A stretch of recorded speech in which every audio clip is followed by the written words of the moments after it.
সব সময় সুন্দর দেখানোর চেয়েও কি অভিনয় আর চরিত্র ফুটে ওঠা বেশি জরুরি? ঋতুপর্ণা সেনগুপ্তের এই নতুন লুক দেখে আপনি কি চমকে গেলেন? টলিউডের অন্দরে গুঞ্জন শোনা যায়, তিনি সেটে এলে তবেই নাকি ঘড়ির কাঁটা ঘোরে। কিন্তু এই সব গসিপ নিয়ে একদমই মাথা ঘামান না ঋতুপর্ণা সেনগুপ্ত।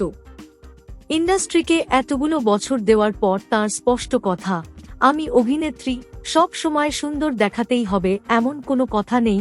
চরিত্রের প্রয়োজনে নিজেকে ভেঙে চুরমার করতেও রাজি তিনি। পরিচালক অরিন্দম শীলের নতুন রাজনৈতিক থ্রিলার কর্পূরে তাকে দেখা যাবে অধ্যাপক মৌসুমী সেনের চরিত্রে। একেবারে সাদামাটা মেকআপ আর টানা করে বাঁধা চুলে ঋতুপর্ণাকে চেনাই দেয়। তিনি নিজেই মনে করিয়ে দিলেন, রাজকাহিনীর সেই রুক্ষ মেজাজ আর আলোর স্নিগ্ধতা, এই দুইয়ের মাঝখানের তফাৎটাই তো তাঁর সার্থকতা। চরিত্রের জন্য প্রয়োজনে কুৎসিত হতেও তাঁর আপত্তি নেই। আচ্ছা, আপনার কি মনে হয় টলিউড অভিনেত্রীদের মধ্যে ঋতুপর্ণাই কি সবথেকে বেশি এক্সপেরিমেন্ট করেন? কমেন্ট করে জানান। ভিডিওটি ভালো লাগলে লাইক ও শেয়ার করুন, আর টলিউডের সব খবর পেতে সাবস্ক্রাইব করুন এই চ্যানেল।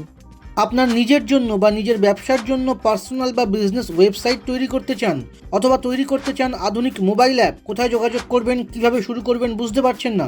যোগাযোগ করুন নিচে দেওয়া ফোন নাম্বারে। আপনার সমস্ত প্রশ্নের উত্তর পাবেন এখানেই।